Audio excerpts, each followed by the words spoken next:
A, th- a 35 years of age, Yes, madam. para 1 plus 0.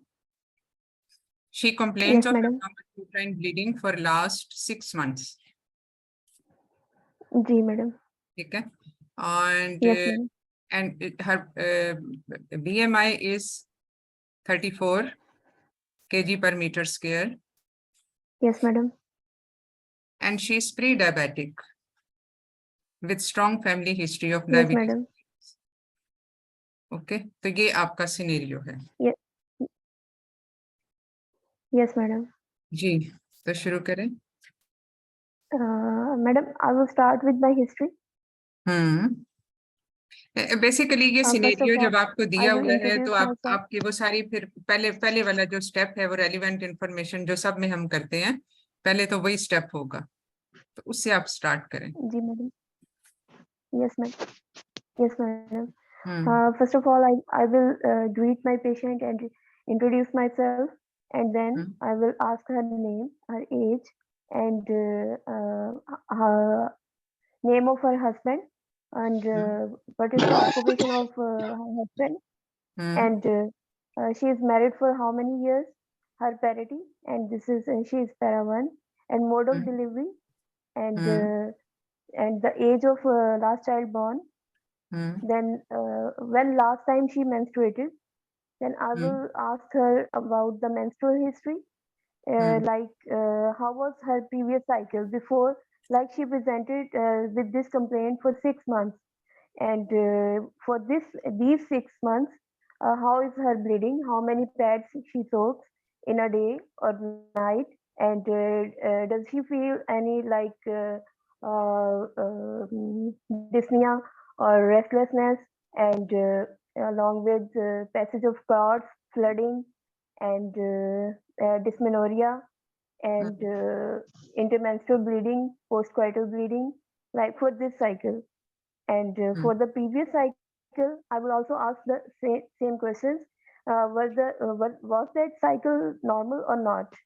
And then I will ask about how many pads she is nowadays. How many pads she is using, and in daytime and at night time. And then, ma'am, am I right? जी जी बिल्कुल, आप बोलते जाइए.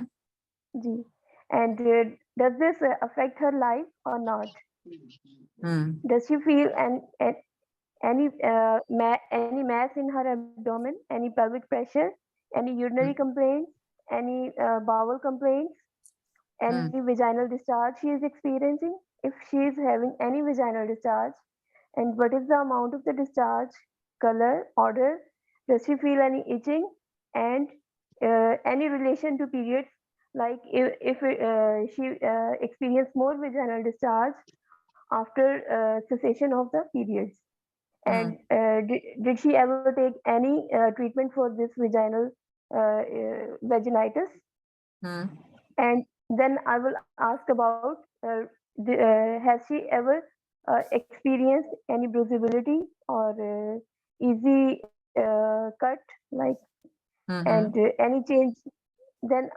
Then I will ask about her like thyroid symptoms, in which I will ask about her weight gain, any intolerance to heat and cold, palpitations, any drug history like warfarin, progesterone, OCPs, IUCD insertion, tamoxifen, and symptoms suggestive of anemia. And then after all of these, then I will ask about her social history, ma'am, and जी जी ठीक है. how after social, any drug history, any allergy history, is she taking any drug, and about as she is pre-diabetic, and and what is her lifestyle for that, is she combating with that or not, and as her BMI is 34, does she plan for to cover her obesity or not? And then family history, hypertension, diabetes, heart disease, CA, endometrium, see a breast, ovary, see a colon, and then family history is done. Her past history, her past medical history, and her past surgical history. Okay. And then I will go for examination. जी जी बिल्कुल, relevant information में दूसरा component तो वही है ना जी. Yes, madam. Then I will go for examination, and in examination I will first of all I need BMI, which I'm already given, that is 34 kilogram per meter square, and then her general physical examination, in which I will see her pallor, jaundice, her edema, any lymphadenopathy, her thyroid, her breast examination, and then I will do local examination. Okay. No, I will check her hands and nails for any colonitia, and then I will go for a local examination. On abdominal examination, I will first do inspection to see any stria, scar marks, or any pulsations. Then I will palpate her abdomen, initially superficial, then deep palpation, and after that I will go for vaginal examination, in which I will prefer to do speculum examination first to see. Sorry, I forgot to take the history of pap smear. If she hasn't ever done with pap smear, I will take first pap smear. After pap smear, I will take high vaginal swab if she is not menstruating, and then I will inspect her cervix, her vaginal walls, and then no. First of all, I will inspect her vagina vulva, healthy or not. Then I will do pap smear, high vaginal swab, and then cervical and vaginal walls condition. And then I will do bimanual examination.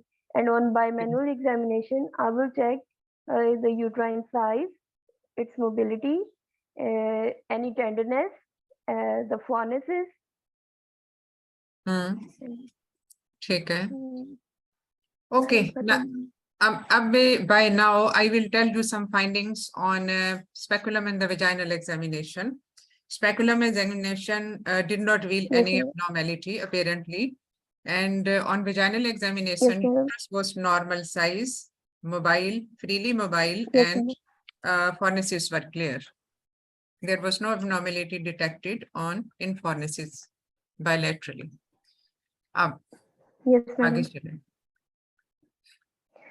Then, madam, I will go for her management, and in her management,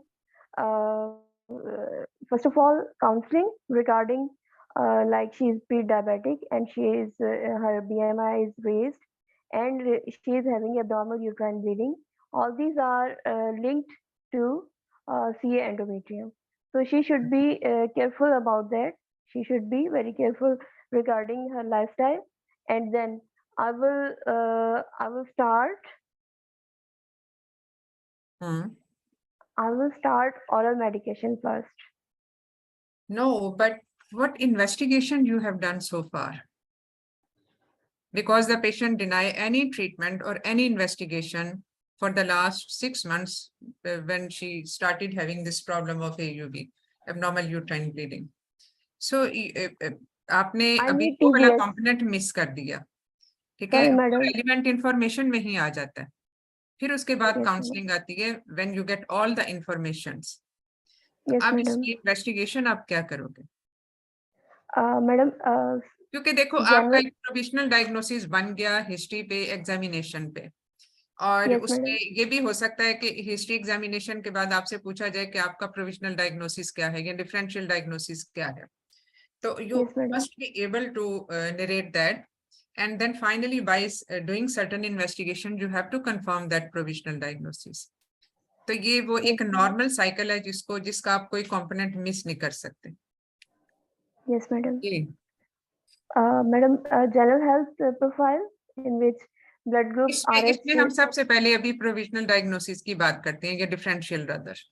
Yes, madam. इसमें after Madam, completing जो मैंने आपको findings बताई हैं, examination findings, and she was clinically pale looking, और बाकी और madam. कोई सिस्टेमिक एग्जामिनेशन या लोकल एग्जामिनेशन में no positive findings except for Yes, that madam. She was having normal size uterus, anteverted normal size uterus, mobile है, fornices clear है। ये है जो उसके Yes, madam. एग्जामिनेशन पे आपको पता चलता है कि ये है। अब आपका Madam, प्रोविजनल डायग्नोसिस इसमें क्या बनेगा? madam, that can be an ovulatory cycles, and hmm, the other one is endometrial hyperplasia. Okay. Anovulatory cycle आपने कैसे बनाया? बिकॉज जो according to menstrual cycle history जो आपने ली उसकी, on Yes, that madam. menstrual cycle is regular, but Madam, she bleed heavily in the yes, regular madam. cycle with sometimes intermenstrual spotting. Madam, an Otherwise cycle ovulatory. is regular. Okay, madam. But madam, I'm just asking a question. Hmm. Is that possible if a patient is menstruating regularly, even then she is having an ovulatory cycles? Sometimes it can be possible, लेकिन एनओवुलेटरी cycles में चूंकि luteal phase में problems आते हैं, तो इस वजह Yes, से madam. उसमें प्रोजेस्टेरॉन की सिक्रीशन, वो सब चीजें होती हैं। तो जो एंडोमीट्रियल, जो सिक्रीटरी चेंजेस इन एंडोमीट्रियम में, और जो रेगुलर शेडिंग वाला फेज होता है, वो कभी कभी डिले हो सकता है। तो anovulatory cycles are usually suppose to be a longer cycle normally, Yes, madam. जैसे Yes, madam. ओलिगोमेनोरिया उसमें होता है, पीसीओ के केसेस में होता है, though in sometimes even in PCO there are shorter cycles, लेकिन हम ज्यादा Yes, कॉमन प्रेजेंटेशन की बात कर रहे हैं। But still anovulatory cycles may have regular cycle, yes, madam. ऐसा पॉसिबल हो And सकता है। ma'am, and third one is endometrial polyp, hmm, or but I can I say fibroid नहीं देखो, despite her endometrial polyp uterus? ठीक है, वो एक एक्सेप्टेबल उसके, क्योंकि इंटरमेंस्ट्रुअल स्पॉटिंग की मैंने बात की है, और Yes, heavy madam. Regular cycle है। अगरचे Yes, पेरेंट madam. आपको सर्विक्स पे कुछ नजर नहीं आया, लेकिन जो इंट्रा यूट्राइन पॉलिप है वो तो आपको जाहिर है ऐसे नहीं पता चलेगा। और Yes, madam. फाइब्रॉइड इसलिए नहीं लगता कि उसमें यूट्रस नॉर्मल साइज है। अगर ये फर्स्ट किया सब एंडोमेट्रियल छोटे साइज का फाइब्रॉइड है, दैट कैन बी पॉसिबल कि उसमें ओवरऑल साइज यूट्रस का बहुत बढ़ा हुआ नहीं होता है, uterus feels to be regular in contours, और उसमें कोई एब्नॉर्मेलिटी अपेरेंटली क्लिनिकल एग्जामिनेशन पे जो एब्नॉर्मेलिटी है वो इतनी पता नहीं चलती for a small size Yes, सब madam. Endometrial fibroid, and that can be Yes, possible. ठीक है, yes, तो madam. वो आप बिल्कुल कह सकते हो। ठीक है, तो जो Yes, एंडोमेट्रियल हाइपरप्लेजिया है, कंसिडरिंग हर एज, वो आप yes, madam. लास्ट में लाओगे। ठीक है, तो इसमें Right, इसमें madam. सिर्फ ये है कि आपका जो डिफरेंशियल आपने बनाया उसमें अकॉर्डिंग टू द, बाद दफा ऐसे होता है कि आपका जो अल्टीमेट डायग्नोसिस होता है, हिस्ट्री उसके हिसाब से टैली भी नहीं कर रही होती, बट स्टिल Yes, वो madam. एक रेयर पॉसिबल डायग्नोसिस होता है। लेकिन इसमें आप एंडोमेट्रियल पॉलिप बिल्कुल कह सकते हो, सब एंडोमेट्रियल फाइब्रोइड भी कह सकते हो इसमें। और एडिनोमायोसिस इसलिए नहीं कि इसमें यूट्रस साइज उतना Uterus normal. केयरफुल नहीं है, टेंडर नहीं है, यूट्रस साइज एंड लार्ज नहीं है, बट स्टिल Yes, जो madam. अर्ली स्टेज एडिनोमायोसिस है वो भी पॉसिबल हो सकता है। और आखिर में जाके फिर आप इसमें एंडोमेट्रियल हाइपरप्लेजिया या जो डीयूबी वाला केस है वो आप ला सकते हो, after excluding all Yes, other madam. Possible diagnosis. जी, Yes, madam. हाँ जी, आगे चलें। Madam, ये आपका हो I गया, will now now now I will tell the investigations. हाँ जी, In hmm investigations, madam, hmm TBS. Hmm After general health profile, I will hmm go for TBS, and on TBS, I will see endometrial cavity and hmm endometrial lining, its hmm regularity, and hmm any focal lesion, and hmm adnexa, and hmm any pathology in there.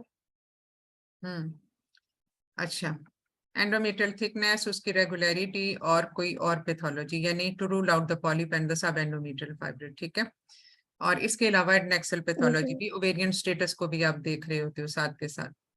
तो इसमें Yes, madam. If I give you the finding that endometrial thickness on TVS was Yes, 18 madam. millimeter, 18 millimeter, ठीक है, Madam, 18 millimeter है, with somewhat irregularity noted in some areas.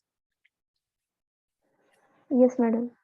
Hmm Ma'am, if she जब is आपको having अब मैंने irregularities, जो ultrasound की finding है वो मैंने आपको Mhm. बता दी. madam, if she is having irregularities in particular areas, then we need to do biopsy. That should No, be but still there is hysteroscopy. another question to be asked. अगर examiner Okay. आपको ये बताता है कि इसकी endometrial thickness इतनी है, तो एक और क्वेश्चन है जो आप पूछते हैं, बल्कि पेशेंट से आप पूछ चुके होते हैं पहले. What is that question? Her LMP? LMP Her very LMP? Very important. देखो, एंडोमेट्रियल थिकनेस Yes, पे ma'am. जब भी आप कमेंट करते हैं या जब भी आपको बताई जाती है, तो उसको आपने टाइम करना है with the menstrual cycle. Sorry, LMP. Yes, madam. तो LMP क्योंकि Madam, I asked. अगर ये प्री मेंस्ट्रुअल फेज में है तो ये एंडोमेट्रियल थिकनेस तो फिर नॉर्मल कंसीडर होगी. अगर ये पोस्ट मेंस्ट्रुअल फेज Yes, में madam. है या सपोज मिड साइकिल फेज में है, तो ये फिर ये थिकन एंडोमेट्रियम है. ठीक है, तो क्योंकि जो चेंजेस आती हैं एंडोमेट्रियल थिकनेस में with the different phases of menstrual cycle, उसको आपने कभी भी नहीं भूलना, क्योंकि उसकी सिग्निफिकेंस जो है वो LMP के Yes, हिसाब madam. से ही हम इंटरप्रेट करेंगे. ठीक है, तो इसका LMP अगर मैं ये कहती हूँ कि LMP was 2 weeks back. अब Yes, एग्जैक्ट madam. डेट तो नहीं मैं दे सकती कि इसमें अब आज के दिन में और उसके क्या थी. 2 weeks back. Her LMP was 2 weeks back. Endometrial thickness is 18 millimeter with somewhat irregular areas at places. Madam, it's not normal. 18 mm at 2 weeks. फिर And अब क्या करोगे? as you said, there are irregularities at particular places.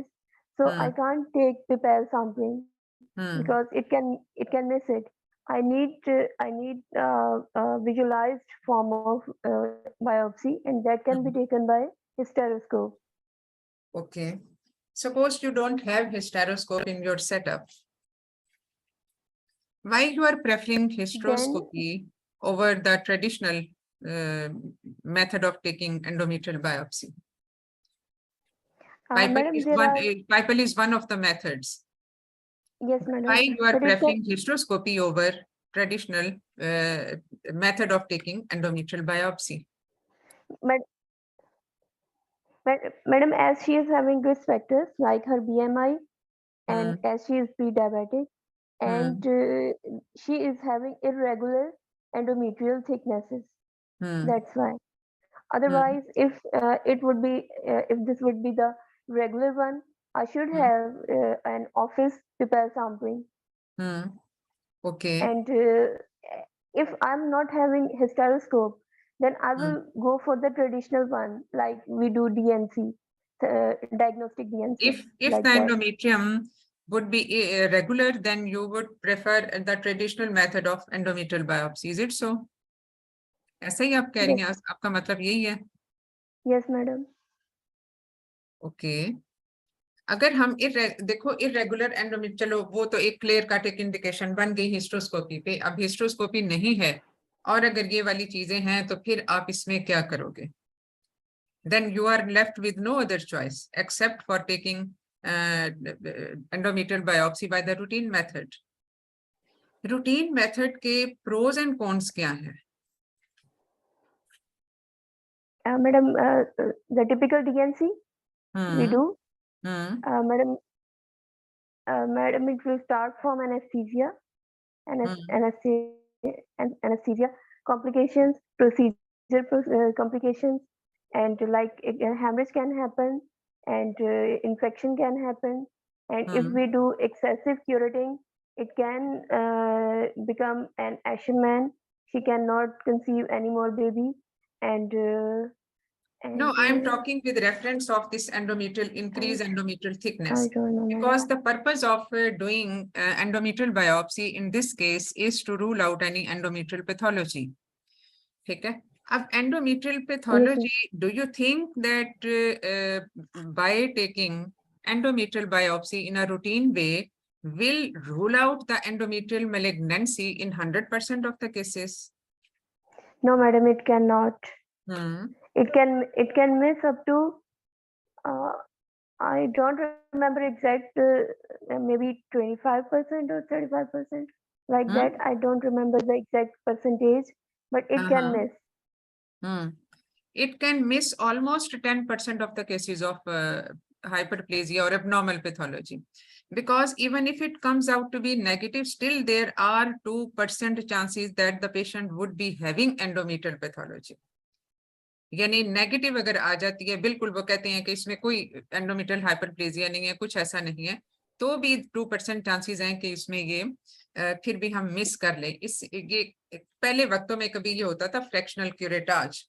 Fractional curettage was meaning कि आप उसके हर area Yes, से madam. जो है वो एंडोमेट्रियल बायोप्सी लेते हो, preferably which wall of the uterus is the from which the biopsy should be taken. कौन सी वॉल से बायोप्सी लेना Yes, सबसे ज्यादा बेहतर होता है, कौन सी जो एंडोमेट्रियल पैथोलॉजी है वो कहाँ पे सबसे ज्यादा पॉसिबिलिटीज होती हैं। एक मिनट, हेलो जी वेस्टर्न।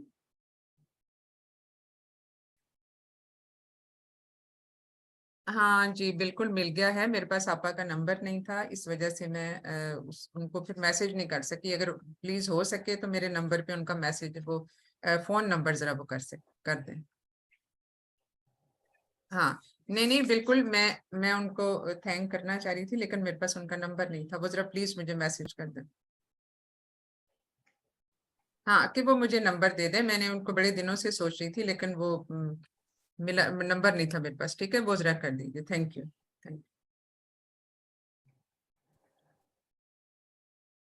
जी बेटा, तो हम ये madam. बात कर रहे थे कि कौन सी वॉल से लेनी चाहिए बायोप्सी प्रेफरेबली, या उसको उस एरिया को हमें मिस नहीं करना चाहिए। Madam, I can just guess. I don't know this thing. Okay okay, Maybe anterior wall. Basically जो फंडस ऑफ द यूट्रस है वहां पे जो पैथोलॉजिकल चेंजेस है वहां पे एंडोमेट्रियल थिकनेस भी ज्यादा होती है, वहां पे जो पैथोलॉजिकल चेंजेस हैं वो भी ज्यादा होने के चांसेस होते हैं। तो फंडस से आप जरूर ले लें, Yes, वॉल्स sir. बाकी एरियाज जो हैं, suppose you don't have hysteroscope, otherwise hysteroscope is a gold standard way of taking endometrial biopsy. But if the facilities, because हर जगह पे तो नहीं होता ये हिस्ट्रोस्कोप, लेकिन आप गोल्ड स्टैंडर्ड की बात करके फिर उसके Yes, बाद the sir. Next possible option या नेक्स्ट प्रेफरेबल ऑप्शन जो है वो आप उसकी बात कर सकते हैं कि उसमें फिर आप उसको 3-4 एरिया से आप ले लें, तो उसमें फंडस जो है वो उस पर सबसे ज्यादा चेंजेस होती हैं, इसलिए वहां से जरूर लेना चाहिए। अब सपोज आपने ये बायोप्सी ले ली and then you subjected to the histopathology. अब हिस्टोपैथोलॉजी पे आ जाता है endometrial hyperplasia with atypia। Madam, endometrial endometrial hyperplasia with atypical with cells a या atypia जो कहते हैं। yes, madam. Madam, Now how you will proceed onward? madam endometrial वैसे इसमें हम करते तो TH BSO हैं. No, TH. And in endometrial hyperplasia with atypia, we need to do TAH. But first of all, I need to counsel my patient. I explain to her. I need to explain everything, and I need to ask her whether she wants fertility, further babies or not. And She if is she para says one. she does, She is para one. if she says I still want babies, then I will have to give her trial of levonorgestrel intrauterine system, and as soon as she develops, she recovers What from you will her. tell her? What will be the counseling components? क्योंकि सबसे पहले तो अब आपने यहाँ पे पहुंच के आपका डायग्नोसिस अब कंफर्म हो गया, जिसमें आप हिस्ट्री से लेके आपने फिर एग्जामिनेशन किया, फिर आपने इसको इसकी इन्वेस्टिगेशन की एंड फाइनली यू आपने इसकी एंडोमेट्रियल बायोप्सी को कंफर्म भी कर लिया and the now diagnosis is confirm. अब इसके बाद काउंसलिंग सेशन शुरू हो जाता है कि आपने ये सारी सिचुएशन जो है उसको एक्सप्लेन कैसे करनी है before you proceed for the final treatment, और उसके जो काउंसलिंग कंपोनेंट्स है वो क्या होंगे। Madam, I will counsel her regarding the underlying malignancy risk and the percentages. क्या आप उसको क्या बताओगे? Means it's the madam. I will say her. It's the initial step of endometrial CA. Initially, pre it invasive develops. Stage आप इसको कह सकते हैं, क्योंकि जो Yes, madam. एंडोथीलियल जो एंडोमेट्रियल इंट्राएपिथेलियल नियोप्लेजिया है वो और एटिपिकल हाइपरप्लेजिया और बेसिकली इंटरचेंजेबल टर्म्स हैं, तो वो भी प्री इन्वेजिव स्टेज है और ये भी प्री इन्वेजिव समझी जाती है। लेकिन इसमें risk of progression to malignancy कितने % चांसेस आप उसको बताओगे? मैडम 43%। इसमें तकरीबन 29-30% तक होते हैं, ठीक है। वो डिपेंड करता है उसमें फिर उसकी ग्रेडिंग, madam. बहुत सारी चीजें हैं जो फिर उसकी रिस्क स्ट्रेटिफिकेशन को बढ़ा देंगी, लेकिन अमूमन इसको 29-30% तक ही हम इसको Okay. लेबल करते हैं। Okay, which is quite large figure. 30% Hi. Risk of malignancy भी Yes, madam. कोई छोटी फिगर नहीं होती है। तो फिर आप उसमें क्या Yes, madam. उसके what you will discuss with her, क्योंकि देखो जो काउंसलिंग आप करते हैं ना उसमें एक तो आप उसको डिजीज डायग्नोसिस बता देते हैं, फिर डिजीज डायग्नोसिस बता के उसके बाद उसके साथ आप उसमें रिस्क क्या है, और फिर उसके बाद आप उसमें ट्रीटमेंट ऑप्शंस पे बात करते हैं, ठीक है। Treatment madam. ऑप्शंस में जो डिफरेंट ट्रीटमेंट ऑप्शंस है आपने अब उसके बारे में उसके प्रोज एंड कॉन्स डिस्कस करने हैं, Yes, madam. क्योंकि you take the patient into decision, क्योंकि Yes, madam. This is the case जहां पे आप बाइफर्केशन कर सकते हो to the different treatment options, लेकिन Yes, madam. किस तरफ जाना है वो पेशेंट की डेफिनेटली डिजायर और विशेस पे मैटर करता है, ठीक है। Yes, madam. Madam, treatment options are again. First option is the best option is total hysterectomy. As she is 35 years old only, so I will not go for oophorectomy, but I will do self-injectment. Okay, first option आपने deal But कर लिए, मतलब hysterectomy आपने कर दी simply, ठीक yes, है। but दूसरी if she option क्या says है? I want kids, then I will ask her. She says that she says that she wants to have another child. If she says I want to have another child, then I will offer her levonorgestrel intrauterine system, and I will follow her 3 monthly for endometrial sampling. And as soon as she regresses from the atypia, I will counsel her to get pregnant by artificial no, reproductive आपने technique, अब इसको 3 because महीने it will. आपने इसको एक तो मायरीना रख दी, ठीक है, लिवोनॉर्जेस्ट्रोल आईयूसीडी जो वो आपने रख दी मायरीना, और Yes, उसके बाद yes. आपने 3 महीने बाद क्या करना है? Biopsy. I will repeat my biopsy to see. Okay. Yes, हाँ, madam. एंडोमेट्रियल बायोप्सी आप करेंगे, ठीक है, Yes, madam. जिसपे हमेशा And बड़ा सवाल उठता रहा है कि क्या हम मायरीना निकालेंगे और फिर बायोप्सी करेंगे, ये वाइवा में भी हमेशा सवाल होता था। मैडम हम नहीं निकालेंगे मायरीना, हाँ, हम मायरीना नहीं निकालेंगे। फिर कैसे करोगे बायोप्सी? मैडम हम कर लेंगे। कैसे? Tell me a way to do it. Madam pipelle से। पिपेल से डिसलोकेट नहीं हो जाएगी क्या? मैडम देखो पिपेल स्मॉल तो बहुत यूट्राइन छोटा है कैविटी क्या? होती है ना, स्मॉल यूट्राइन कैविटी होती है। अब अगर इसको हम कहें कि हम टीवीएस के साथ देखेंगे चीजें, तो बाद दफा आईयूसीडी की ये मायरीना की मौजूदगी में टीवीएस पे भी हमें बहुत ज्यादा मतलब देख तो हम सकते हैं कि उसकी एंडोमेट्रियल थिकनेस और सारा कुछ, लेकिन कभी कभी उसमें एरर्स आने के चांसेस होते हैं। And the other thing is, अब जहां पे आपने बात की थी ना एंडोमेट्रियल थिकनेस और उसकी रेगुलरिटी और रेगुलर सारा कुछ, वहां पे सब एंडोमेट्रियल फ्लो भी कर लेना चाहिए। तो इसलिए जो है वो अगर तो क्योंकि वहां से भी हमें कुछ इंफॉर्मेशन मिल सकती है। अब इसमें हम जल्दी इसलिए कर रहे हैं कि initially it was atypical hyperplasia, ATP जिसमें इतने 30% चांसेस है कि वो प्रोग्रेस ना कर जाए, वहां पे हमें बहुत फ्रीक्वेंट इंटरवल पे उसकी एंडोमेट्रियल बायोप्सी करनी पड़ेगी, और इसमें 3 मंथली का ही इंटरवल होता है, क्योंकि because she is having base line risk factors, और वो बेस लाइन रिस्क फैक्टर ये हैं कि उसकी ओबीज है पेशेंट, और उसका प्री डायबिटिक भी है, ठीक है, और सिम्टोमेटिक भी है।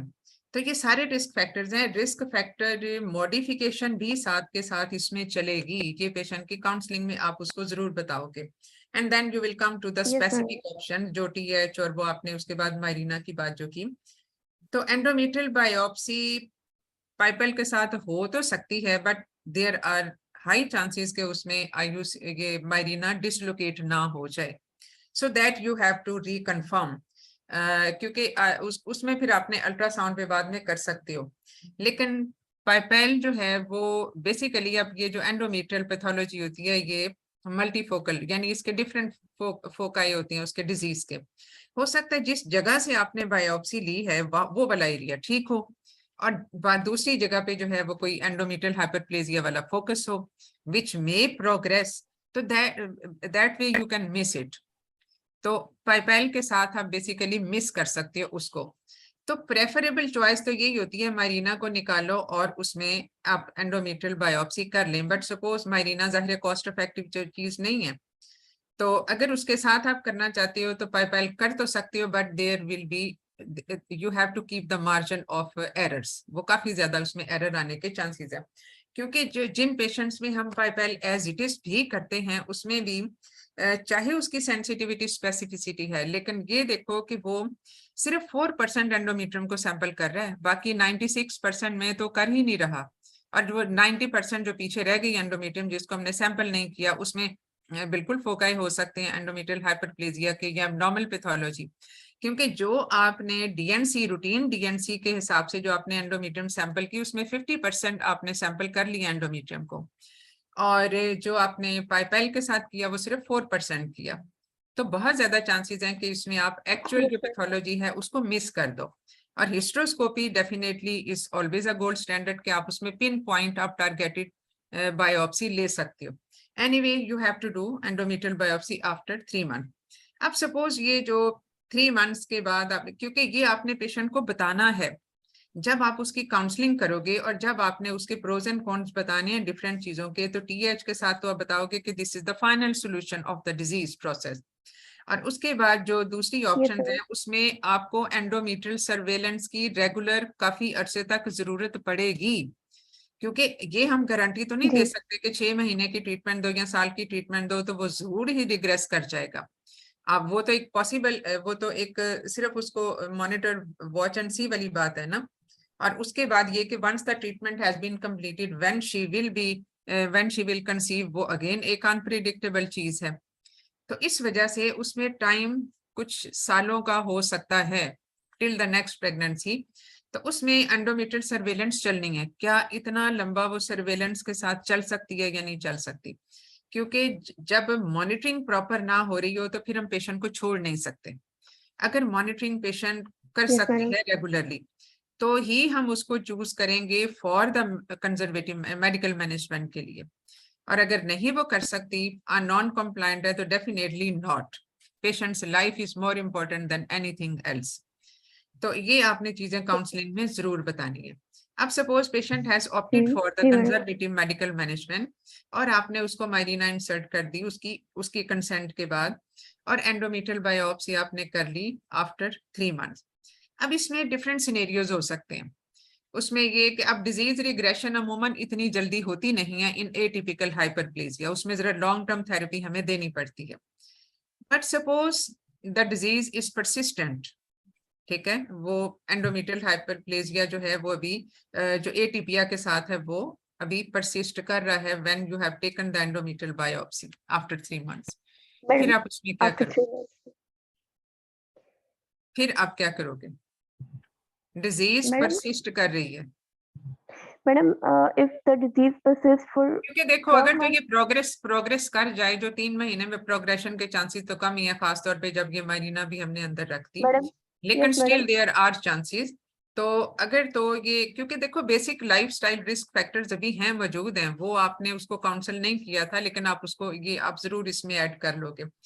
तो इसमें जो है वो अगर डिजीज परसिस्ट कर रही है तो उस सूरत में आपका स्टांस क्या हो? Madam, I will follow that patient. If it advances, if it progresses, then I will definitely go for TAH. If it नहीं is मतलब not फॉलो, एक progressing, तो आप कह रहे हो ना then कि मैं फॉलो करूंगी, आपने कहा I कि मैं will wait इसको for फॉलो another करूंगी। 3 months. अच्छा, 3 मंथ्स के बाद आपने फिर क्या किया, इसको फॉलो कैसे किया? Biopsy, madam. अच्छा, फिर दोबारा से आपने बायोप्सी ली। ठीक है, तो बायोप्सी आपने दोबारा से ली, उस पे भी ये जो है वो परसिस्ट कर रही है, डिजीज परसिस्ट कर रही है। एक्चुअली मैडम इसमें जो हिस्टेरेक्टमी की इंडिकेशन है, अगर वो ये डिजीज 12 मंथ्स के लिए परसिस्ट करे फिर हम तो मुझे बताए ना, हिस्टेरेक्टमी मैं की तरफ क्योंकि मैं जाते तो हैं। ये एज एग्जामिनर आपसे ये सवाल कर रही हूँ कि 6 महीने बाद भी आपने किया तो डिजीज अभी स्टिल देयर, ना रिग्रेस I की है will ना प्रोग्रेस की है। I will wait for another 6 months, but I will hmm repeat my biopsy after 3 months ठीक है। and again इसमें 3 months. Basically 3 to 6 monthly interval होता है, लेकिन इंडिविजुअलाइज हम करते हैं क्योंकि इसमें रिस्क फैक्टर मौजूद है, इस वजह से हम इसका फ्रीक्वेंट रखेंगे। क्योंकि जब रिस्क फैक्टर मौजूद हो तो उसमें डिजीज प्रोग्रेशन के चांसेस थोड़े से बढ़ जाते हैं, तो इस वजह से इसमें हम थोड़ा Yes, सा ma'am. फ्रीक्वेंट रखेंगे। सपोज ये डायबिटिक ना होती या ये इसका बीएमआई ज्यादा ना होता तो ये रिस्क फैक्टर इसके BMI नाम होते। ज्यादा. रिस्क फैक्टर में और बहुत सारी चीजें होती हैं, फैमिली हिस्ट्री होती है, पेशेंट को रिपीटेड इन्फेक्शन हो सकती हैं, इम्यूनो कॉम्प्रोमाइज हो सकती है, बहुत सारे रिस्क फैक्टर्स हैं, या फिर वो ये सब चीजें अगर होंगी तो फिर हमारी फ्रीक्वेंसी ऑफ बायोप्सी जो है उसको वो जल्दी हो जाएगी। और अगर ये रिस्क फैक्टर बिल्कुल नहीं है, पेशेंट लो रिस्क में आ जाता है, तो फिर हम इसकी बायोप्सी हम 6 महीने बाद भी कर सकते हैं, but in this patient we will do it 3 monthly interval. अब इसमें वही है कि आप 12 महीने तक तो इंतजार करोगे, 1 ईयर तक तो आप वेट करोगे विद दिस मेडिकल मैनेजमेंट, लेकिन अदरवाइज आपने फिर इसको जब 1 ईयर के बाद भी अगर डिजीज रिग्रेशन नहीं हुई, परसिस्ट कर रही है डिजीज, तो that will Yes, be the ma'am. Time to end up with the medical management, and you will clearly tell the patient that this Yes, is the madam. maximum time which we have given to her with the for medical management, and afterward हम इसको फिर मजीद नहीं चलाएंगे and we will offer her TAH। ठीक है, लेकिन Yes, अब madam. क्योंकि Yes, ये madam. जब हमने इसको इनिशियली जब हमने एटिपिकल हाइपरप्लेजिया वाली बात की थी, तो फिर ये 3 सेगमेंट में डिवाइड हो गया था, जिसमें हमने परसिस्टेंस वाला जो ऑप्शन थी वो वाली ली, क्योंकि उसमें कुछ इफ एंड बट्स Yes, ज्यादा होते हैं। madam. रिग्रेशन में तो डेफिनेटली रिग्रेस कर रही है, तो आप इसको जो है वो रिग्रेशन की सूरत में फिर आप वैसे क्या करोगे? डिजीज आपने 6 महीने Then बायोप्सी 6 महीने बाद रिग्रेस कर गई है, फिर आप क्या करोगे? I will counsel her to conceive as early as possible to have hmm her another child and hmm preferably by ART hmm and after that she should go ART for आप क्यों देते hysterectomy. हैं? Spontaneous conception के chances क्यों नहीं इसमें देंगे? Madam, actually uh, spontaneous conception increases the risk of endometrial वो hyperplasia with कैसे? atypia again. वो कैसे? Madam, I don't know. Book में लिखा हुआ है. एक्चुअली हाँ, बुक में वो ठीक है, तो उसमें ये है कि देखो स्पॉन्टेनियस के साथ how much time does it take, because she is already at 35 of age, तो उसमें जो है वो टाइम लग सकता है।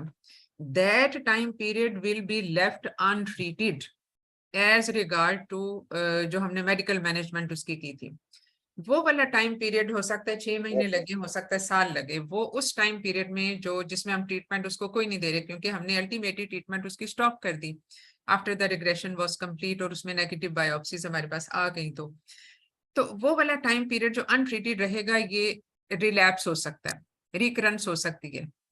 ठीक है, Yes, तो madam. Yes, इस madam. वजह से हम इसको ART इसलिए देते हैं कि as soon as possible after the completion of treatment she should conceive, just to facilitate that conception process. ठीक है, तो ART हम Yes, madam. इसलिए उसको देंगे, उसकी उसकी रीजनिंग ये है। तो अब इसमें ये तो हो गया रिग्रेशन का। ठीक है, अब जो प्रोग्रेशन है उसमें भी कोई इफ एंड बट्स नहीं है, क्योंकि प्रोग्रेस कर रहा है तो हमने डेफिनेटली उसको फिर हमने मेडिकल ट्रीटमेंट जो है वो बंद कर देनी है, और मेडिकल ट्रीटमेंट जो हम बंद कर देंगे तो उसके बाद definitely the option left is TAH।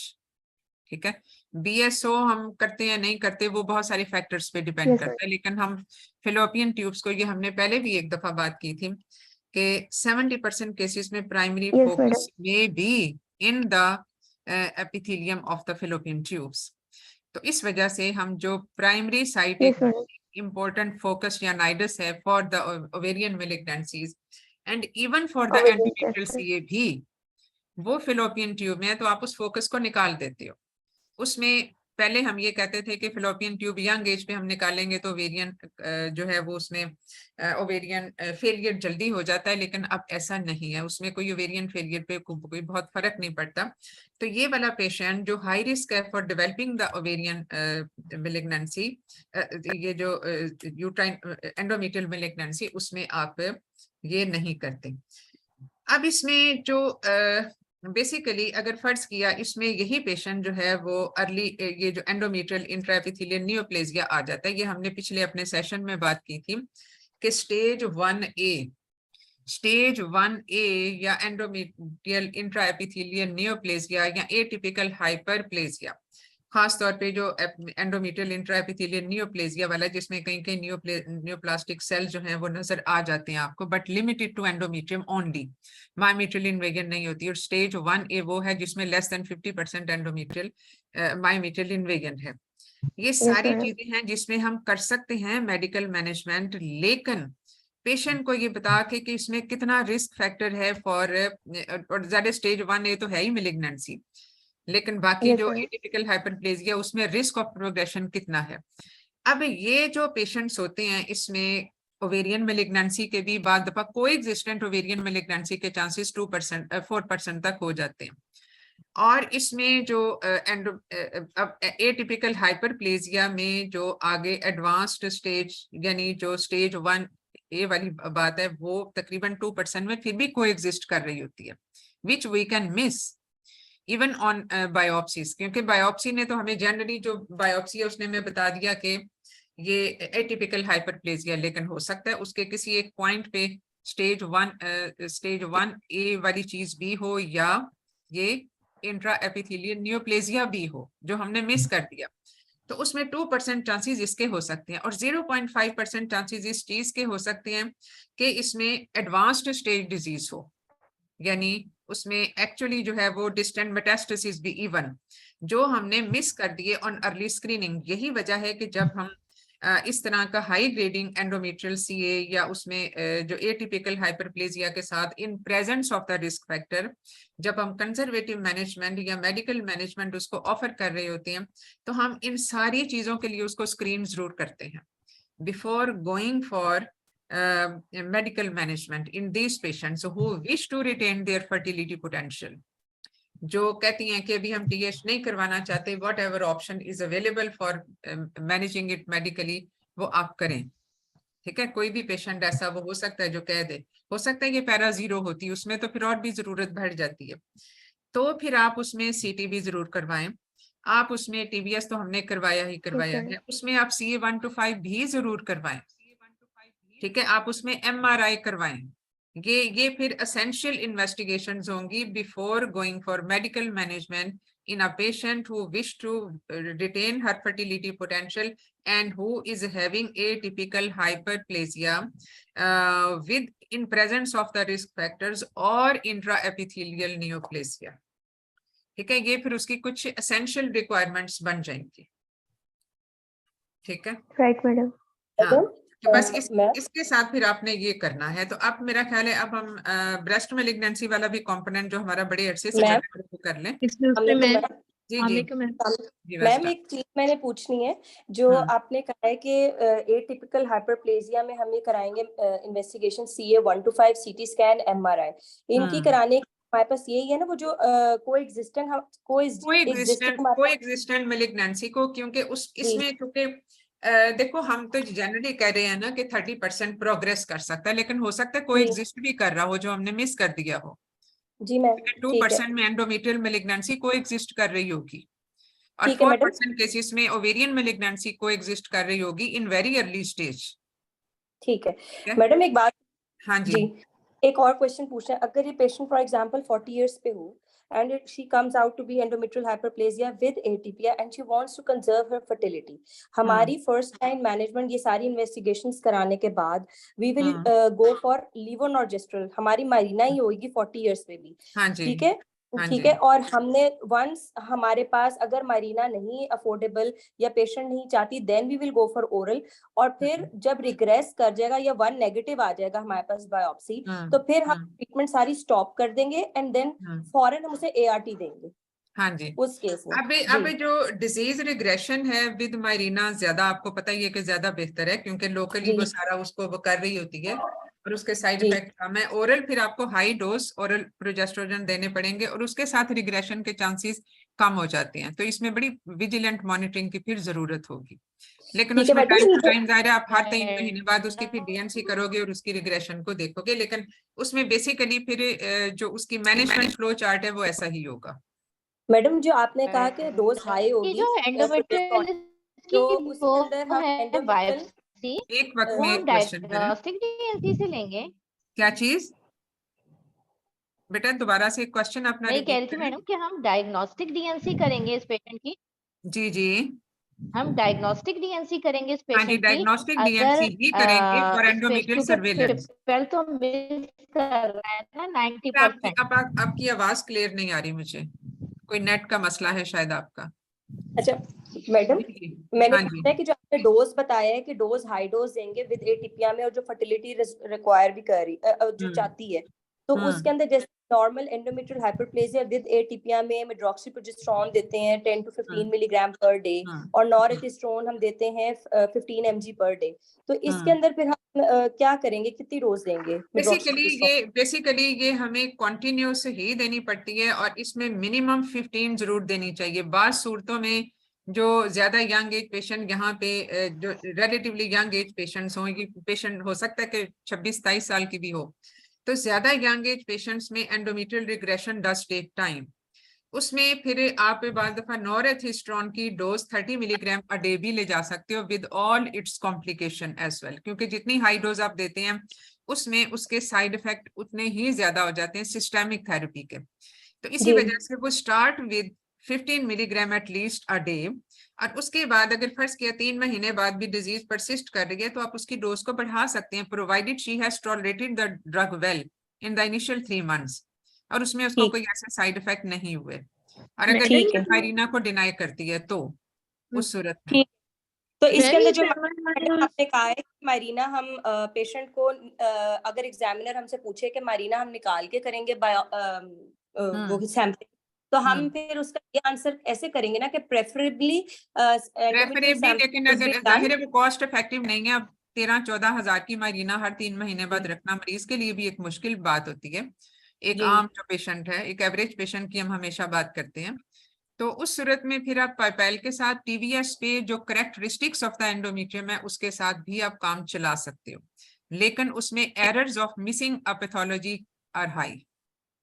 ठीक है मैडम, ठीक है, thank you madam. Excuse me ma'am, ये हाँ जो जी। एमआरआई सीटी स्कैन और सीए 125 से हमने पेशेंट को स्क्रीन करना है, ये फिर कितने इंटरवल्स पे करना है या देखो सिर्फ ये जस्ट तो आप before starting the treatment to exclude this coexistent malignancies, ये ठीक आपने है? नहीं उसके अगर बाद नहीं अगर फर्ज किया आपके स्टार्ट में ही CA 125 रेज आ जाता है तो मेडिकल मैनेजमेंट तो वहीं से रूल आउट एक्सक्लूड हो जाएगी।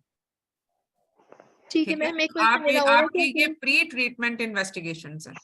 ठीक है, जस्ट हमने प्री ट्रीटमेंट करनी है, उसके बाद हमने 3 to 6 मंथ्स फिर उसके इंटरवल बाद के हाँ बाद जरूरत नहीं है, क्योंकि फिर आपने जब ये सारी चीजों को रूल आउट कर लिया तो फिर तो आपने मेडिकल मैनेजमेंट ऑलरेडी शुरू कर दिया। अब उसके बाद रूटीन में रिपीट करने वाली चीज सिर्फ उसके साइन सिम्टम्स होंगे और बाकी फिर उसकी एंडोमेट्रियल बायोप्सी होगी जो फॉलो अप आपने करना है, और मैम एक TVS भी बात होगा। ठीक मैम एक बात और, सॉरी मैं आपकी बात काटती, ठीक है? ये हाँ मुझे जी। समझ लग रहा है कि एमआरआई सीटी स्कैन और सीए 125 हमने बिफोर द ट्रीटमेंट करना है और उसके बाद नहीं फिर बेटा, उस बिफोर द ट्रीटमेंट यानी आप, मैंने जो बताया ना कि इतने % चांसेस हैं कि उसमें को एग्जिस्ट कर रही होगी ओवेरियन या को एग्जिस्ट कर रही होगी बटन में एंडोमेट्रियल आता सीए, है, तो उनको रूल आउट करने के लिए हम ये चीजें कर रहे होंगे कि ऐसा तो नहीं है कि हम इसको मेडिकल मैनेजमेंट कर रहे हैं एटिपिकल हाइपरप्लेजिया जबकि इसके साथ को एग्जिस्ट कर रही है दूसरी पैथोलॉजी भी। अगर वो को एग्जिस्ट कर रही होगी दूसरी पैथोलॉजी भी तो definitely the patient will be out of the treatment schedule of by medical management. फिर मैम एक पेशेंट को क्वेश्चन मेडिकल और है कि मैनेजमेंट नहीं करेंगे। ठीक मैडम, अगर एक पेशेंट 40 इयर्स पे और इसी तरह से अपनी फर्टिलिटी जो है वो कंजर्व करना चाहती है, क्या मैं एग्जामिनर को पहले ये नहीं कहूंगी कि मैं पेशेंट को पहले प्रॉस एंड कॉन्स बताऊंगी कि 40 ईयर पे वो डेफिनेटली कंसीव ये कर तो सकती काउंसलिंग है? में ये तो बड़ी और जरूरी चीज ओवेरियन होती है। रिजर्व जब हम जी मैम, एटिपिकल हाइपरप्लेजिया की बात कर रहे थे तो उसमें पहली चीज ही ये होती है कि आपने पेशेंट को बताना है कि इसमें इतने % रिस्क है, किसी भी वक्त ये मेलिग्नेंसी को प्रोसीड कर सकती है। ये तो सबसे पहली चीज होगी काउंसलिंग में, जब आप उसको उसकी मैनेजमेंट डिसाइड कर रहे होते हैं, मैनेजमेंट ऑप्शन बता रहे होते हैं कि टीएच जो है वो इस मसले का फाइनल हल है, क्योंकि वो टारगेट ऑर्गन ही निकल जाएगा। और इसके अलावा अगर हम मेडिकल मैनेजमेंट पे जाते हैं, दूसरी ऑप्शन ये है जो लेस एक्सेप्टेबल ऑप्शन है, but in case patient strongly wishes to retain her fertility या यूट्रस, तो उस सूरत में हम जो लेस एक्सेप्टेबल ऑप्शन है वो मेडिकल मैनेजमेंट, लेकिन उसके साथ हमें लॉन्ग टर्म सर्वेलेंस की जरूरत होगी, और उसमें ये बहुत ज्यादा ये चांसेस हैं कि ये प्रोग्रेस भी कर जाए। इस वजह से हमें टाइम टू टाइम इसकी डीएनसी करके वो प्रोग्रेशन को चेक करना पड़ेगा, और अगर किसी स्टेज पे प्रोग्रेशन हो जाती है तो वहीं पे there and then we will stop the medical management and we will proceed for the surgery. Okay. और मैडम ये मैं तो सबसे पहली चीज होती है बताने वाली। मैडम मैं फर्टिलिटी विशेष से पूछना चाह रही हूँ कि अकॉर्डिंग टू द एज नहीं होगी, अगर एक पेशेंट 40 इयर्स पे है तो क्या मैं एग्जामिनर को डेफिनेटली ये भी तो आपने बताना है, फर्टिलिटी पोटेंशियल, ये एज तो बहुत सबसे इंपॉर्टेंट रिस्क फैक्टर होता है। अगर बाकी सब चीजें भी ठीक है, सिर्फ एज ही उसकी ज्यादा है, इसी वजह से ऐसे पेशेंट्स में अगर वो फिर भी रखना चाहती है, देखो आप पेशेंट को होपलेस कभी भी नहीं करते। अगर अगर देखो 100% तो नहीं है कि वो कंसीव नहीं कर सकती, अब ज्यादा से ज्यादा आई उस पे IUI, ICSI, IVF पे चले जाते हैं टू फैसिलिटेट हर कंसेप्शन, तो तो फिर मैम आप इसमें ART का यूज करते हैं जी once मैडम the मैं progression has been completed. यही एक पॉइंट मैं क्लियर करना चाहती थी। तो फिर मैडम क्या हम एग्जामिनर यहाँ पे अपनी एक इन्वेस्टिगेशन AMH करेंगे एंटर, क्या पेशेंट को काउंसल करेंगे कि हम आपके ओवेरियन रिजर्व चेक करना चाहेंगे? कर सकते हो, बिल्कुल कर सकते हो। उसकी उसका भी है कि आपने पेशेंट की काउंसलिंग करनी है, आप ओवेरियन रिजर्व चेक करके कि इसमें ओवेरियन रिजर्व अगर ऑलरेडी कम है तो फिर उसमें ये चांसेस हैं कि उसमें स्पॉन्टेनियस कंसेप्शन फिर भी ना हो। देखो ओवेरियन रिजर्व जब कम होते हैं और फिर भी पेशेंट IVF ICSI पे जाता है तो उसमें सपोर्टिव थेरेपी जरूर दी जाती है ड्यूरिंग प्रेगनेंसी, हमेशा, to counteract that deficiency. आप उस डेफिशिएंसी को कॉम्पनसेट कर रहे होती है by giving hormone therapies during the pregnancy, उसको सपोर्ट करने के लिए। तो स्टिल उसकी एक चॉइस है, लेकिन पेशेंट को probability of successful conception and successful pregnancy outcome के लिए ये एक बेसिक चीज होगी। आप बिल्कुल इसमें 40 इयर्स पे आप कर सकते हो। Thank you ma'am. चले अब हम, मेरा ख्याल है ब्रेस्ट CA को भी थोड़ा सा टच कर लें, क्योंकि वो हमारा कुछ ज्यादा ही लटक गया है, और उसके बाद फिर हम we will be end up with the oncology at least. ठीक है, तो उसमें कोई सिनेरियो किसी के ज़हन में हो,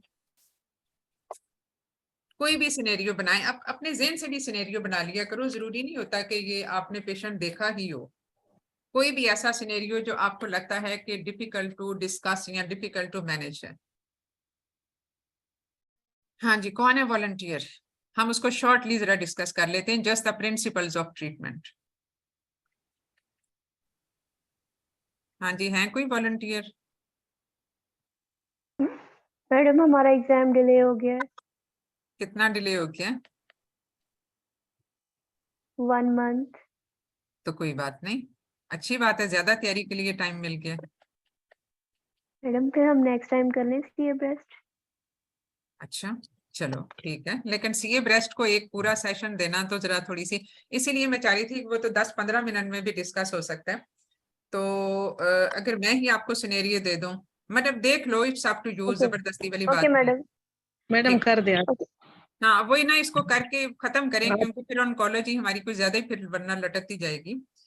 जी जी madam. Madam. A 25 years of age patient who is who comes for the antenatal checkup at 12 weeks of gestation with feeling of a lump in right breast, feeling of a lump that Yes, is that is not tender, and she is not feeling any pain, but she feels a circumscribed lump in her right breast for the last 1 week.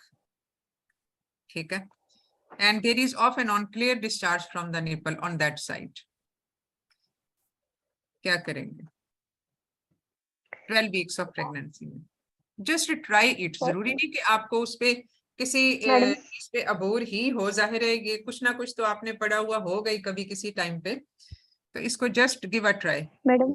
जी जी, yes. Madam कितने Yes, weeks में है patient? 12 हफ्ते। Madam हाँ जी should I try madam? जी जी बिल्कुल, आप ट्राई करो। Madam, like my introduction and hmm, greetings. After that, patient's name, Hmm. age, husband name, occupation, and Hmm. how long she is married, and her Hmm. parity, and Hmm. the method of last child born, and when she menstruated, and then I Hmm. will calculate EDD, and then I will go for her past pregnancy, any any She is history priming regarding gravida. any lump. She is priming gravida, मेरा ख्याल है Okay. मैंने बताया priming gravida और 25 years of age है. Okay, madam. And then Married for 1 year. Married for 1 year. yes, madam. ठीक है.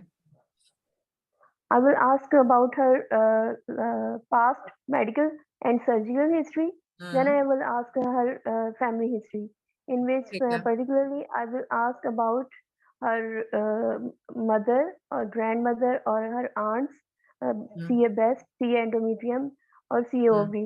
And then I will examine her. Should I go for examination?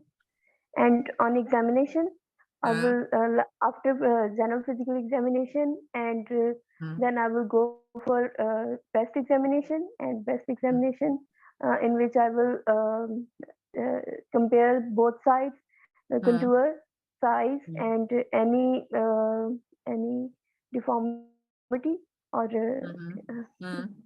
and any lymph node palpable, areola, mass nipple, का आप or size discharge. देखोगे, उसके margin देखोगे, उसके ऊपर जो स्किन है वो देखोगे, किस क्वाड्रेंट में वो है उसका देखोगे. हर क्वाड्रेंट का अपना एक लिम्फेटिक ड्रेनेज होता है. ठीक है, किस क्वाड्रेंट में है Yes, वो madam. आपने बेसिकली उसकी Yes, sir. एक जैसे सर्जिकल एनाटमी होती है ना, उस तरह से आपने उसकी मैपिंग करनी होगी. ठीक है, तो ये सारा कुछ. लेकिन हिस्ट्री थोड़ी सी आपकी Right, ज्यादा ब्रीफ right, नहीं थी madam. क्या? हिस्ट्री इंफॉर्मेशन या जो बाकी फैमिली हिस्ट्री है, ये वाली सारी चीजें. ठीक है, उसको थोड़ा सा मजीद इसमें डिटेल में बताने की जरूरत हो. ठीक है, अच्छा ये मैस को आपने देख लिया और लिम्फ नोड आपने देख ली. ठीक है, और Yes, madam. हाँ जी. Then I will go for investigations, hmm. and on investigation, आप general health इसमें कोई profile. एब्डोमिनल एग्जामिनेशन करना चाहोगे या बाकी सिस्टेमिक एग्जामिनेशन में कोई और चीज रिक्वायर्ड है या नहीं है? Madam, 12 weeks देखो abdominal इसकी जो हिस्ट्री थी ना, examination. बेसिकली इसमें 12 हफ्ते की प्रेगनेंसी है ना, और ब्रेस्ट सिक्रेशन भी है और उसका लम्प भी है. तो इन 3 चीजों से रिलेटेड आपने पर्टिकुलर्स पूछने हैं उससे, जैसे हम आम हिस्ट्री ऑफ प्रेजेंट इलनेस वाली बात करते हैं, बट जस्ट इन आपने सिर्फ वर्ड्स में बताना ही है कि ये पूछना है. और इसके अलावा इसमें Okay, pass okay, madam. Family Okay. History will be very important. ठीक है, इसमें फैमिली हिस्ट्री बहुत इंपॉर्टेंट हो जाएगी. और ये बाकी जो एग्जामिने हाँ जी. मैडम, इसमें हम इस प्रोलैक्टिनोमा के लिए भी हम क्वेश्चनिंग करेंगे, लाइक हेडेक, नोजिया, वॉमिटिंग. नहीं देखो, ये तो क्लियर सिक्रीशंस हैं और उसके साथ लंप इन ब्रेस्ट है, मतलब शी इज फीलिंग लंप. अब सपोज ये जो आपने एग्जामिनेशन किया, इसके बाद आपने एब्डोमिनल भी करना है, सिस्टेमिक भी करना है, just to assess her overall health profile. ठीक है, अब हालांकि 12 हफ्ते की प्रेगनेंसी में फंडलाइट तो नहीं आपने देखनी होती, but still you will do it. और उसके अलावा कोई प्रेगनेंसी स्पेसिफिक जो मसले मसाइल हैं वो भी आप उनको देखोगे. अब इसमें जो मैस का साइज है, सपोज मैं ये आपको बताती हूँ कि it is 4 centimetre in size. It is like a discrete mass, और उसके अलावा it's mobile and skin over it is smooth, और इसमें इट इज नॉन टेंडर. आप क्या करोगे? ये मैंने आपको अब एग्जामिनेशन की फाइंडिंग बता दी. Ultrasound of the mass. ठीक है, and then I will proceed accordingly. And ultrasound पे ये मैस कंफर्म हो जाता है, ये 4 सेंटीमीटर का मैस कंफर्म हो जाता है. Madam, mammography is not safe at 12 weeks, and it carries so many X-rays. So I will prefer देखो MRI. 25 years of age आप हमेशा एज देखो. मैमोग्राफी जो है वो अमूमन 40 years, मिनिमम भी 35 years के बाद ही करते हैं या 40 years के बाद ही करते हैं, due to its much radiation exposure. और दूसरा ये कि उसमें फिर फैट टिश्यूज डिपोजिशन ज्यादा हो जाती है, अल्ट्रासाउंड पे इतना पिक नहीं होता, and due to its safety in pregnancy also. तो अल्ट्रासाउंड जो है वो हमें बहुत अच्छी इंफॉर्मेशन दे सकता है. तो अल्ट्रासाउंड पे आपने इस मैस को कंफर्म किया, ये 4 सेंटीमीटर सस्पिशियस मैस है, अब अल्ट्रासाउंड हमें ये बता madam. देता है कि ये फाइब्रोमा है या क्या है। Lumpectomy. हाँ, उसमें जो है वो बता देता है। अब इसके बाद अल्ट्रासाउंड ने कंफर्म कर दिया ये 4 सेंटीमीटर का मैस है, अब क्या करोगे? मैडम आपने फाइब्रोएडिनोमा बोला? मैंने कहा फाइब्रोएडिनोमा भी होता है, वो भी हमें अल्ट्रासाउंड पे पता चल जाता है, अपनी उसकी जो Yes, madam. Specific features on ultrasound होती हैं वो भी, लेकिन इसमें रिपोर्ट किया Madam. गया कि ये सस्पिशियस मैस है। Madam, during pregnancy, FNSE is not recommended. So they say complete lumpectomy should be done, and then we should assess Why FNSE the is not recommended? due to the pregnancy-induced changes. It can be missed. Pathology ठीक है। can be missed.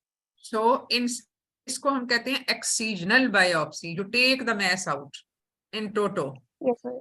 ठीक है, पूरे का Yes, पूरा madam. आप excisional biopsy madam. Preferably इसमें करोगे। ठीक है, because it is a discrete mass. अगर इसके मार्जिन्स क्लियर ना हो, यानी आपको नहीं पता कि कितने कहाँ पे मार्जिन्स हैं या वो मर्ज हुआ है बाकी टिश्यूज के साथ, तो फिर वहां पे आप FNSE कर सकते हो, क्योंकि वहां पे पूरा मैस हमें एक्सटेंट नहीं पता होती उस तरह से। But as it is a discrete mass, you will go for the excisional biopsy and it confirms breast malignancy. It confirms breast malignancy. अब क्या Yes, करें? madam. And 12 weeks. She's at 12 weeks. I will start her chemotherapy. अब ये जो आप excisional biopsy करते हो ना, इसमें as in all other malignancies आप इसमें हेल्दी मार्जिन भी जरूर साथ इंक्लूड करते हो, क्योंकि अगर तो उसके मार्जिन्स नेगेटिव हैं, इसमें अगर फर्ज किया ये जो मैस आपने निकाला उसके मार्जिन्स नेगेटिव हैं, तो फिर आपने उसकी बेसिकली उसका स्प्रेड भी देखना होता है, बिकॉज साइज इज लार्ज। क्योंकि इसमें जो स्टेजिंग होती है उस पर साइज एक बड़ी इंपॉर्टेंट चीज है। तो इसमें फिर आपने उसके जो मेटास्टेसिस हैं वो सारी चीजें वो आपने चेक करनी होंगी, and how you will check it. क्या एक्सिजनल बायोप्सी जो हमें पता है पहले ही प्री ऑपरेटिवली कि ये 4 सेंटीमीटर का मैस जो है ये हमने निकाल दिया और वो ब्रेस्ट मैलिग्नेंसी का रूल आउट हो गया, तो उस पे अब आप फर्दर कैसे चलोगे, because the mass is of large size. Madam large size mass का ये मतलब है, क्योंकि देखो जितने जो स्टेज, इसमें स्टेज 0 भी होती है इवन, लेकिन जिसमें कोई लंप उस तरह से फील नहीं हो रहा होता है, लेकिन उसके बाद जो स्टेज 1 है, 2 है, 3 है, उसमें आहिस्ता आहिस्ता उसका साइज बढ़ता जाता है। तो ये वाला जो साइज है ये तकरीबन स्टेज 3 वाली चीज में आ जाएगा। अब जब ये चीज है ब्रेस्ट मैलिग्नेंसी, उस पे मैलिग्नेंट टिश्यू आ गया, तो फिर आपकी जो है उसमें आपकी फर्दर मैनेजमेंट अब क्या होगी? Madam chemotherapy. इसमें क्या सिर्फ ये बायोप्सी उस मैस को निकाल देना काफी होगा? सिर्फ हमने मैस को निकाला है अभी तक, हमने और कुछ नहीं मैडम किया। लिम्फ नोड और कीमोथेरेपी। लेकिन हम सिर्फ देखो, मैं वही बात कर रही हूँ कि ये अब तकरीबन स्टेज 3 में चला गया इसके मैस के साइज की वजह से, जो कि मैलिग्नेंट प्रूव भी हो गया। तो क्या इसमें खाली मैस को निकाल देना काफी है as a treatment? Lymph nodes और chemo radiotherapy. Am I right, madam? Receptor check करेंगे, ER और PR। चलो वो भी हमने चेक कर लिए। और हमें कुछ स्टेज भी करेंगे, LFTs कराएंगे। ठीक है, LFTs RFTs सब ठीक है। जो lymph node, axillary lymph node जो है वो 5-6 लिम्फ नोड्स इन्वॉल्व हैं। ठीक है, 5-6 लिम्फ नोड उसकी इन्वॉल्व हैं, और उसके साथ साथ ये breast malignancy. What will be the treatment at 12 weeks? अब यहाँ पे आके आपने पेशेंट को ऑफर करना है termination of pregnancy and no termination of pregnancy, यानी आप उसको कहेंगे कि टर्मिनेशन ऑफ प्रेगनेंसी, ताकि आप उसकी आगे फर्दर ट्रीटमेंट कर सकें। अगर वो टर्मिनेशन ऑफ प्रेगनेंसी को एक्सेप्ट नहीं करती तो फिर आपके पास क्या ट्रीटमेंट चॉइसेस होंगी? ज्यादा मुश्किल सवाल ये है कि अगर वो आपकी ऑप्शन को, यानी टर्मिनेशन ऑफ प्रेगनेंसी को एक्सेप्ट ना करे, तो फिर आप इसको कैसे मैनेज करोगे? क्योंकि स्टेजिंग वाली जो चीजें हैं, स्टेजिंग में डेफिनेटली लिम्फ नोड सारा मैपिंग है वो भी आएगी, जो आप उसके साथ कर सकते हो ड्रग के साथ। लेकिन जो इवन जो डाई होती है या सिंटोग्राफी वैसे तो हम कहते हैं कि की जा सकती है after the first trimester, but not 100% safe for the developing foetus.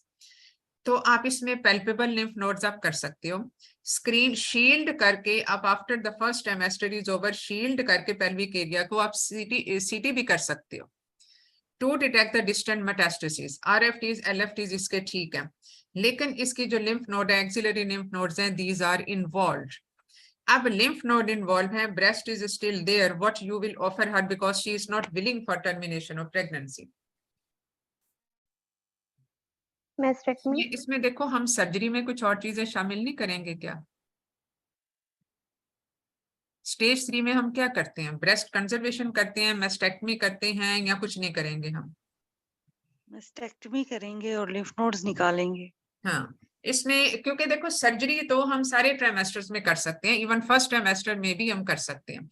तो mastectomy considering it to be a large size tumour और बीइंग इन स्टेज 3 मेस्टेक्टमी हम करेंगे, और इसके साथ साथ हम उसकी लिम्फ नोड सारी वो लिम्फेडेनेक्टमी भी करेंगे, लिम्फ नोड डिसेक्शन भी करेंगे, because these are clinically palpable and confirmed on the CT after shielding of the pelvic areas.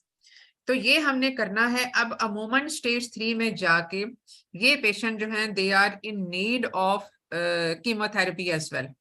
तो once the first trimester has pass, तो आप 14 वीक्स के बाद जो फर्स्ट ट्राइमेस्टर का एंड होता है उसके बाद फिर आप इसको कीमोथेरेपी पे डाल देंगे। और कीमोथेरेपी में भी कुछ सेफ और अनसेफ ऑप्शंस वाली चीज होती है जो कि आप इसको दे सकते हो। और फिर उसके बाद उसकी जो सर्वेलेंस मॉनिटरिंग है as per any other pregnancy वो आपने इसमें करना है। दो there will be more chances of intrauterine fetal growth restriction and as well as of the IUD being expose to the chemotherapy, तो उसकी आपने स्क्रीनिंग साथ के साथ करनी है। और उसमें आप जो उसमें जो है वो चूंकि ये स्टेज 3 वाला पेशेंट है, तो इसमें आप जो अर्लीस्ट उसकी एज ऑफ वाइबिलिटी होगी 34 वीक्स पे, अगर सारी चीजें ठीक चल रही हैं तो 34 से आप 36 तक भी जा सकते हो, बट बिफोर डिलीवरी कम से कम आपने उसे 3 हफ्ते पहले कीमोथेरेपी बंद कर देनी होगी, क्योंकि in the presence of pregnancy हमारी बहुत सारी लिमिटेशंस हो जाती हैं उसकी डिजीज मैनेजमेंट में, क्योंकि हम इसमें जो टारगेटेड थेरेपी है वो नहीं दे सकते। हम इसमें अगर ये ER-PR पॉजिटिव है वो हम टमॉक्सिफेन नहीं दे सकते, और इसमें हम रेडियोथेरेपी नहीं दे सकते in all trimester, that is वो उसके कॉम्प्लिकेशंस होती है रेडियोथेरेपी के। तो सेफ ऑप्शन हमारे पास वही बचती है कि एक हम प्राइमरी सर्जरी करें जो उसके लिए रिक्वायर्ड है, और उसके बाद फिर हमने उसमें जो कीमोथेरेपी देनी है वो फिर हम उसको कंटिन्यू कर सकते हैं in the second trimester and the third trimester. ठीक है, तो अगर ये जो है ये फिर हमने इसको इस तरह से मैनेज करना होगा। ठीक है, अब बाज़ दफा ये भी होता है कि पेशेंट की जो है वो ब्रेस्ट मेलिग्नेंसी थी और उसके बाद ये टमॉक्सिफेन पे थी और अब ये कंसीव करना चाहती है।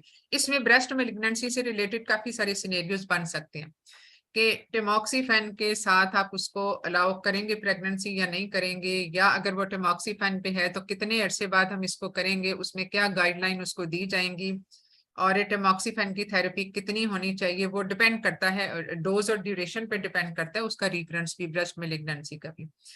तो लेकिन ये सिर्फ ER-PR पॉजिटिव में हम टमॉक्सिफेन देते हैं, या बाकी जो हैं जो हार्मोन्स में आते हैं वो लेट्रोजोल वगैरह ये सब चीजें आ जाती हैं जो उसमें दी जा सकती हैं। तो उसमें जो इश्यूज होते हैं वो भी हमें साथ के साथ कंसिडर करने पड़ेंगे जो हमने पिछले अपने सेशन में डिस्कस किए regarding endometrial hyperplasia and the malignancy. ये हम पिछले में एट लेंथ हम डिस्कस कर चुके हैं। तो जब पेशेंट टमॉक्सिफेन के साथ कंसीव कर जाए तो वो टेराटोजेनिक होता है, तो इस वजह से टेराटोजेनिसिटी से बचने के लिए टमॉक्सिफेन का जब ट्रीटमेंट खत्म होती है कम से कम इसको आप 5 साल के लिए जरूर देते हैं। डिजीज रिकरेंस ज्यादा पॉसिबल होती है with in first 2 years of any malignancy, लेकिन अगर हम 5 साल के लिए देंगे तो उसकी डिजीज रिकरेंस कम हो जाएगी, और अगर हम 10 साल तक ले जाते हैं तो ये और मिनिमाइज हो जाती है। लेकिन अमूमन एक पेशेंट यंग एज पेशेंट जो है अगर उसमें ये हो जाए तो उसमें 10 साल का गैप देना बड़ा मुश्किल काम होता है। तो 5 साल की थेरेपी दे के depending upon the different risk factors, तो 5 साल की थेरेपी देके उसके बाद कम से कम 2 साल के का गैप डालना जरूरी होता है before she conceives for the next pregnancy. फिर आप उसको अलाउ करते हो and for that time period non hormonal contraceptive जो है वो फिर इनको ऑफर किए जाते हैं। ठीक है, तो ये वाली चीज है जो इसमें करनी होती है हमने। अब कीमोथेरेपी को जब एक्सपोजर होता है पेशेंट का तो आउट ऑफ प्रेगनेंसी, तो उसमें थोड़ा सा ओवेरियन रिजर्व के भी कम होने के चांसेस होते हैं, तो वो इश्यूज अपनी जगह पे होते हैं। ठीक है, चलें जी, इसमें और कोई क्वेश्चन इसमें, क्योंकि ये देखो इसमें स्टेज 1, 2 में सर्जरी, स्टेज 3 एंड 4 में सर्जरी। फर्स्ट ट्राइमेस्टर में आपने कुछ नहीं और देना, ना कीमो ना रेडियो ना आपने कोई हार्मोन्स। और इसके अलावा जो है वो स्टेज ट्राइमेस्टर सेकंड ट्राइमेस्टर से ऑनवर्ड आप कीमोथेरेपी दे सकते हो, लेकिन हार्मोन्स या रेडियोथेरेपी आप किसी भी ट्राइमेस्टर में नहीं दे सकते, और डिलीवरी से 3 हफ्ते पहले कीमोथेरेपी भी बंद कर दें। अब इसमें जो है चीज ये तो आपका एज अ ऑब्स्टेट्रिशियन ये आपका वी पॉइंट है, लेकिन definitely right from the stage जो 0 है, आपने उसको जब पहली ही दफा पेशेंट आई तो आप उसको इन्वॉल्व कर लेंगे सर्जन को भी। और इसमें जो ट्रीटमेंट हमने डिसाइड करनी है ये याद रखें, हर ऑन्कोलॉजी में it is must that you will tell about multi disciplinary treatment. Multi disciplinary board जो होता है वो आपने उसकी इन्वॉल्वमेंट के साथ ही जो है वो आपने उसको इन्वॉल्व करना होता है। ठीक है, तो अब इसमें ब्रेस्ट मेलिग्नेंसी से मेरा ख्याल है कुछ क्वेरीज तो आप लोगों की, क्योंकि इसमें सिर्फ जनरल प्रिंसिपल बस आपको पता होनी चाहिए, वरना ये काम करने वाला तो ब्रेस्ट सर्जन का ही है बेसिकली, लेकिन आपको उसके प्रोज एंड कॉन्स पता होने चाहिए। ठीक है, और कोई क्वेश्चन आज के हमारे सेशन से रिलेटेड? जी, वरना मैम एक क्वेश्चन पूछ लूं? जी जी, मैम ये क्वेश्चन इससे रिलेटेड तो नहीं है, लेकिन वैसे मैलिग्नेंसी से रिलेटेड हाँ है। जी हाँ मैम पोस्ट मेनोपॉजल पेशेंट में जब हम रिस्क मैलिग्नेंसी इंडेक्स स्कोर करते हैं तो हम उसकी वैल्यू 25 और 250 वाली लेते हैं या मोर देन 200 वाली लेते हैं?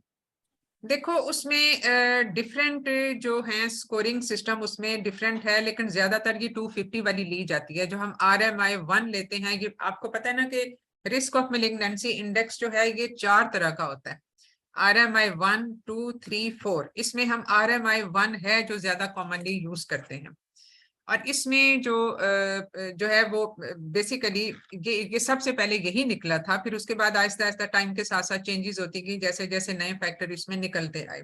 तो सबसे लेटेस्ट जो है वो RMI-4 है, और उसमें एडिशनल चीज ये है कि उसमें साइज ऑफ द ट्यूमर भी शामिल हो जाता है, जो कि किसी और उसमें स्कोरिंग सिस्टम में नहीं है। तो इसमें जो है वो आप 250 वाला बॉर्डर लाइन उसमें रखोगे। जब आप उसको और नीचे ले आते हैं तो उसमें पिकअप रेट और ज्यादा हो जाता है, यानी उसकी प्रेवलेंस आप बेसिकली फिर उसमें जो है वो उसकी प्रेवलेंस रेट बढ़ जाएगा, क्योंकि आपने इवन 200 पे भी उसको पिक किया। लेकिन जब आप 200 पे आते हैं तो उसमें उसके बाकी जो वेरिएबल फैक्टर्स हैं वो भी उसमें आने के चांसेस होते हैं, जैसे इन्फेक्शंस है, एंडोमेट्रोसिस है, या फिर उसमें कोई हेपेटिक कार्सिनोमा है। इवन एक हेपेटिक कार्सिनोमा वाले सिरोसिस वाले पेशेंट में मैंने ये जो है इसका CA-125 ये रेज होता देखा है, इवन 2000 भी। तो जितना आप 200 से नीचे जाएंगे उसमें बाकी वेरिएबल फैक्टर ज्यादा आते जाते हैं, तो जितना आप 250 पे चले जाएंगे वो फिर उसकी सेंसिटिविटी स्पेसिफिसिटी बढ़ जाएगी। तो हम ज्यादातर 250 वाला ही यूज करते हैं। ठीक है, चलें जी, अब यहाँ पर आपका, हाँ जी हम एग्जामिनेशन में यही पूछेंगे बोलेंगे आपसे कि मैडम। 250 से ज्यादा। हाँ 250 का ही होता है। हाँ जी जी बताइए। Thank you. पूछ रहे मैंने मैडम, ये प्री मेनोपॉजल में अगर पेशेंट की हमारे पास सिस्ट आती है, कॉम्प्लेक्स सिस्ट, हम आयोटा रूल से चलते हैं, उसके अंदर हमारे पास एक भी M रूल आ जाए तो तब फिर हम सारे ट्यूमर मार्कर्स मांगते हैं। ट्यूमर मार्कर्स में के अकॉर्डिंगली फिर हमने चलेंगे। फॉर एग्जांपल इसमें CA-125 हमारे पास ज्यादा आ गया, 50 आ गया, ठीक है, वो मोर देन 35 तो है। जब हमारे पास CA-125 आ गया फिर हम RMI के अकॉर्डिंगली ही प्लान करेंगे ना अपनी मैनेजमेंट। देखो से जो RMI है उसमें है ही CA-125, उसमें और कोई ट्यूमर मार्कर शामिल नहीं है, तो जाहिर है हमने फिर स्कोरिंग उसकी उसी के हिसाब से ही करनी है, 50 के हिसाब से ही हम करेंगे। ठीक है, प्री मेनोपॉजल तो वैसे ही एक, क्योंकि उसमें चूंकि ओवेरियन जो बिनाइन ओवेरियन पैथोलॉजीज हैं वो बहुत कॉमन होती हैं प्री मेनोपॉजल एरा में, क्योंकि इसमें सिस्ट बन रही हैं, खत्म हो रही हैं, रिप्रोडक्टिव साइकिल चल रहा है, उसमें फंक्शनल सिस्ट की जो प्रोबेबिलिटी है वो ज्यादा होती है। ये चीज चूंकि पोस्ट मेनोपॉजल में नहीं होती, इस वजह से फिर पोस्ट मेनोपॉजल को 3 नंबर दिए गए कि उसमें मेलिग्नेंसी के चांसेस ज्यादा होंगे, लेकिन ये CA 1 to 550 ही उसमें एज इट इज ऐड होगा। ठीक है, क्योंकि ये बहुत ज्यादा रेंज नहीं है। वैसे CA 1 to 5 की जो sensitivity specificity to detect early ovarian है वो बाज दफा कम होती है, क्योंकि अर्ली ओवेरियन मेलिग्नेंसीज में भी CA 1 to 5 हो सकता है, नॉर्मली हो, तो वो आपको एक्चुअल डिजीज सेवेरिटी अमूमन नहीं बता रहा होता CA 1 to 5। और चूंकि उसमें और भी बहुत सारी वजह होती हैं CA 1 to 5 के रेज होने की, but in presence of ovarian cyst जो है वो उसकी फिर जो इंटरप्रिटेशन है वो फिर जरा डिफरेंट तरीके से हम कर रहे होते हैं कि ओवेरियन सिस्ट भी है, CA 1 to 5 भी रेज्ड है, तो सबसे पहली वजह वो ओवेरियन सिस्ट ही होगी। Madam, if the Ma'am, patient मेरा on question- अरे इसमें completed एक मिनट tamoxifen, जी? if the patient completed tamoxifen, so after how many years she should conceive? मैंने बताया ना कि वो 2 साल के बाद, कम से कम 2 साल का गैप डालें। Ma'am, and she's जब एंड हो जाएगी तो उसके 2 साल बाद वो patient is now fit to conceive. and which contraception when she's non using hormonal tamoxifen? Variant method ज्यादा प्रेफरेबल है, नॉन Thank हार्मोनल। you. और जाहिर Thank है you, फिर madam. आप उसमें जो है वो कोई भी IUCD भी रख सकते हैं नॉन हार्मोनल और टेमोक्सिफेन के साथ, चूंकि एंडोमेट्रियल हाइपरप्लेजिया होता है तो best thing would be Mirena insertion, कि वो उसका वो इफेक्ट भी थोड़ा सा एंटेगोनाइज करता रहेगा। और उसके बाद जो है वो आपने क्योंकि जो इसमें प्रोजेस्टेरोन होता है माइरीना में, उसका इफेक्ट ऑन ब्रेस्ट मेलिग्नेंसी अगरचे ये भी हार्मोनल ही है, लेकिन उसके ये चूंकि लोकली एक्टिंग है तो उसका इफेक्ट ऑन ब्रेस्ट मेलिग्नेंसी जो है वो नॉन कन्विंसिंग है, यानी उसमें किसी चीज से साबित नहीं हुआ कि ये कोई रिस्क बढ़ा सकता है ब्रेस्ट मेलिग्नेंसी का, क्योंकि ये तो आप लोगों को पता है ना कि इसमें जो प्रोजेस्टेरोन है वो ज्यादा बड़ा कल्प्रिट है फॉर ब्रेस्ट मेलिग्नेंसी। ठीक है, और ये बाकी OCPs वगैरह हम इसलिए नहीं देते कि वो जाहिर है उसका एक इफेक्ट होगा ऑन द ब्रेस्ट, तो फिर नॉन हार्मोनल ही हम ज्यादा प्रेफर करते हैं इसमें। ठीक है मैम Yes, मैम ma'am, मुझे मेरा एक बात question समझ है। में नहीं आई। हाँ जी, मैम आपने कहा कि हम इसकी एक सीजनल बायोप्सी करेंगे, उसके बाद हम स्टेज भी तो करेंगे ना डिजीज को। बेटा वही तो हमने बात की कि उसमें फिर आप CT भी करवाओगे, आप उसमें उसकी जो रिसेप्टर्स हैं वो भी आप देखेंगे, आपने फिर उसकी चूंकि साइज इतना बड़ा है और ये मेलिग्नेंसी है, फाइब्रोएडिनोमा इतने बड़े साइज का वो कोई मसला नहीं है। और उसके बाद आपने lymph node identification clinically palpable हैं या CT पे हमने आइडेंटिफाई कर ली, वो दोनों सूरतों में हम उसकी स्टेजिंग ही कर रहे हैं, क्योंकि स्टेजिंग उसकी बेस करती है on the tumour size and on the lymph node involvement and the metastasis detected otherwise. सिर्फ आप पेल्विक CT नहीं करेंगे, उसका आप सिर्फ वो कर सकते हैं, अल्ट्रासाउंड कर सकते हैं, लेकिन आप चेस्ट CT कर सकते हैं और उसी में आपको लंग्स का और बाकी ब्रेस्ट का ये सारे लिम्फ नोड्स का भी पता चल जाएगा। This all is a staging process। Okay thank you ma'am ma'am. ये इसमें तो हमें करना ही होता है। ट्रोकट बायोप्सी नहीं करेंगे पहले नहीं या बेटा, डायरेक्ट इसमें एक्सीजनल? जब वो एक डिस्क्रीट मैस है, यानी एक हमें क्लियरली पैल्पेबल है, तो वो फिर हम करेंगे। अगर फर्ज किया ये इरेगुलर मार्जिन्स होते, इसमें इसके मार्जिन्स हम डिफाइन नहीं कर सकते, तो उस सूरत में फिर हमें ट्रोकट या FNAC हम दोनों में से कोई एक कर सकते हैं। ठीक है, चलें जी, यहाँ पे फिर हम बंद करते हैं और नेक्स्ट हमने जो पहले डिसाइड किया हुआ था, एक मैम इसमें ब्रेन मेट्स हाँ जी बस, हाँ जी हाँ जी,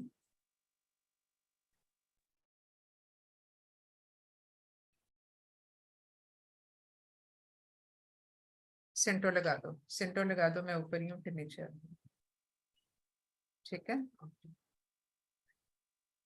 अच्छा हाँ जी, जी जी जी बेटा, कौन सवाल पूछ रहा था?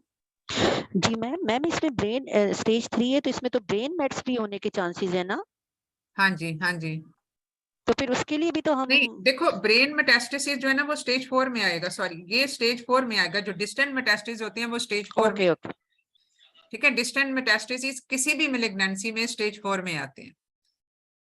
ठीक है, थैंक यू।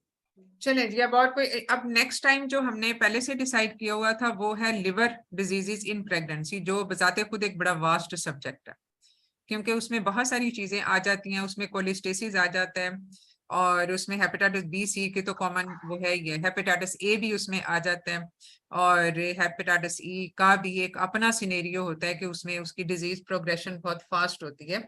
तो ये हम सारी चीजें उसमें फिर 2-3 सिनेरियो आप डिस्कस कर सकते हो related with the different liver pathologies. ठीक है, उसमें आप फिर ये सिनेरियो, अगर फर्ज की आपने कभी कोई पेशेंट देखा हो, आप उसका सिनेरियो ले सकते हो, या फिर आप अपने हिसाब से कोई ऐसा सिनेरियो जनरेट कर सकते हो जो कि जो आप डिस्कस करना चाहते हो खास तौर पे। वरना मैं तो सिनेरियो दे ही देती हूँ फिर, अगर कोई आप लोगों के पास ना हो तो is it okay for the next time liver diseases का, क्योंकि ये भी एक अनदर डिफिकल्ट और थोड़ा सा इसमें इफ एंड बट्स बहुत है इस टॉपिक Yes, में। madam. मैडम ये नेक्स्ट टाइम कर लेते हैं, तो हमारा एग्जाम डिले हो गया तो काइंडली दोबारा रिकंसीडर कर ले। एचएमपी का टॉपिक बहुत टफ लगता है, फाइब्राइड किसका? पॉलीप एडिनो एचएमपी दोबारा से एक रिव्यू करवा दें। अच्छा, ठीक है, एचएमपी को कैसे चलो लेके चलना है? मैडम चलो ठीक है। HMB, मैडम एक्सक्यूज मी, हाँ HMB जी, और एंडोमेट्रियल हाइपरप्लेजिया वो दो अलग टॉपिक्स के अंडर डिस्कस हुआ हुआ है। तो एंडोमेट्रियल हाँ, हाइपरप्लेजिया लेकिन हमने हमने आज कर देखो लिया। एंडोमेट्रियल का तो आज हमने डिस्कस कर लिया। जी madam. HMB as it is, अब जाहिर है HMB की तो आगे से बहुत सारी कॉजेज है ना, जिनमें हर सारी चीजें आ जाती हैं।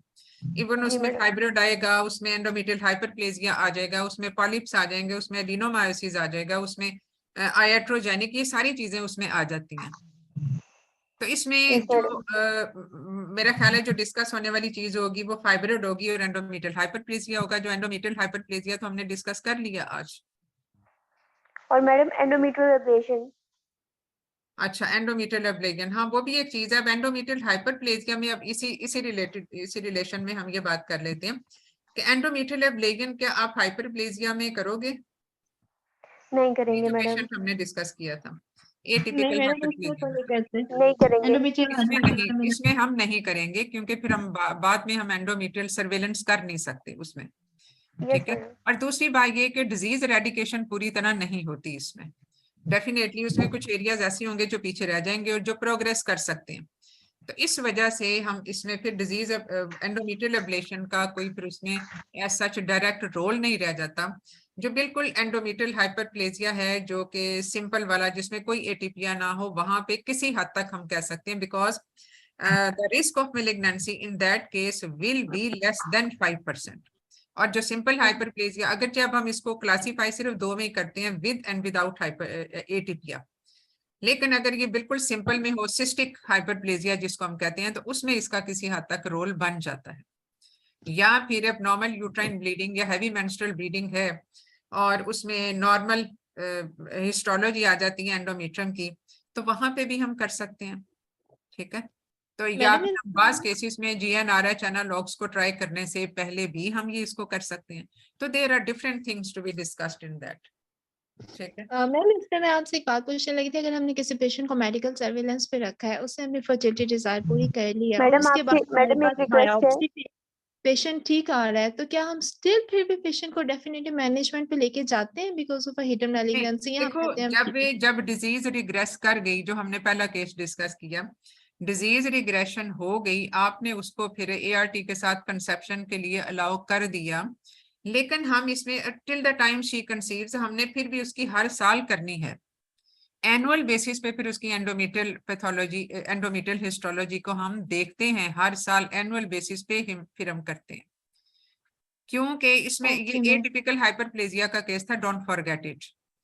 जो बाकी जो विद आउट एटिपिया हैं उसमें लेस देन 5% चांसेस है, वहां पे हम ये इंटरवल बढ़ा सकते हैं, अगरचे उसमें भी 1 ईयर के इंटरवल पे एंडोमेट्रियल हिस्टोलॉजी होती है। अब इसमें once the family is completed, अब यही वाला पेशेंट जो एटिपिकल हाइपरप्लेजिया वाला था, इसमें once the family size is completed, 1 या 2 बच्चे उसके और हो जाते हैं, तो उसके बाद फिर फाइनल मैनेजमेंट पे ही हमें जाना होता है अल्टीमेटली।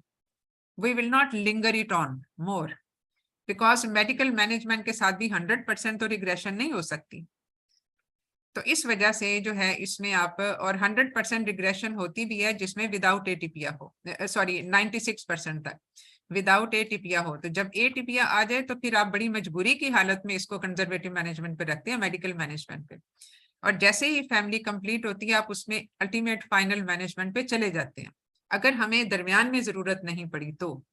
और हो सकता है हमें दरमियान में जो हम सर्वेलेंस कर रहे हैं उसी में हमें जरूरत पड़ जाए इसकी टीएच करने की। ठीक है मैम, रिसेप्टर पॉजिटिव और नेगेटिव का कंसेप्ट बता दें प्लीज। क्या चीज? ब्रेस्ट कैंसर में हाँ, रिसेप्टर उसमें पॉजिटिव देखो और ईस्ट्रोजन रिसेप्टर और जो है प्रोजेस्टेरोन रिसेप्टर ये पॉजिटिव होते हैं और ये हमेशा चेक किए जाते हैं। इसका मतलब है कि ये these are sensitive to the certain hormonal therapies, क्योंकि जो टेमोक्सिफेन है वो ब्रेस्ट टिश्यू पे एज एंटी ईस्ट्रोजन काम करेगा और एंडोमेट्रियम पे ये प्रो ईस्ट्रोजन के तौर पे काम करेगा। इसी वजह से ये इसको हम आफ्टर कंप्लीटिंग द सर्जरी हम इसको एज ए ट्रीटमेंट देते हैं, long term treatment after the surgery, breast surgery, ये मेलिग्नेंसी के केसेस में, और ये लॉन्ग टर्म के तौर पे, क्योंकि बीइंग ईस्ट्रोजन रिसेप्टर पॉजिटिव ये उनको फिर उन सेल्स को खत्म करता है, क्योंकि वो वहां पे उसको फिर काउंटर बैलेंस कर रहा होता है उन ईस्ट्रोजन रिसेप्टर्स को, फिर वो उस पर ईस्ट्रोजन मजीद एक्ट नहीं कर सकती क्योंकि ये बाइंड कर लेता है उन रिसेप्टर्स को, और ये बजाते खुद एंटी ईस्ट्रोजन होता है, लेकिन रिसेप्टर के साथ वो compete करता है विद द ईस्ट्रोजन। ठीक है, तो इस वजह से ये ईस्ट्रोजन या प्रोजेस्टेरोन रिसेप्टर ये जरूर चेक किए जाते हैं ब्रेस्ट मेलिग्नेंसी में, और अगर ये पॉजिटिव हो तो फिर टेमोक्सिफेन दी जाती है, वरना हम बाकी कीमोथेरेपी देते हैं। हर पेशेंट को तो टेमोक्सिफेन नहीं दी जाती ना, सिर्फ रिसेप्टर पॉजिटिव में ही दी जाती है। थैंक यू चलें जी, अब आज हम फिर खत्म करें आज के टॉपिक को। ठीक है मैडम Okay. नेक्स्ट का प्लीज डिसाइड कर लें। लिवर की हमने बात की थी, मेरा ख्याल है सारे इस पे एग्री भी थे शायद, मैडम लिवर वाला सही, लिवर है डिजीज। ना। लिवर, क्योंकि लिवर वाला जो है वो भी एक बड़ा कॉम्प्लिकेटेड सी चीज है। मैडम सिर्फ लिवर कह के ये तो बहुत सारी चीजें आ जाती हैं इसमें। बहुत सारी चीजें, इसीलिए तो मैं कह रही हूँ लिवर का तो बहुत सारी चीजें आती हैं, उसमें हर तरह के वायरल भी आ जाते हैं, उसमें इवन लिवर मेलिग्नेंसी, लेकिन जो ज्यादा कॉमन है हम उसी को करेंगे, वरना तो बहुत सारी चीजें हैं। ठीक है, चलो okay, acute fatty liver. Thank you जी madam, thank you, thank you. अल्लाह हाफिज। अल्लाह हाफिज।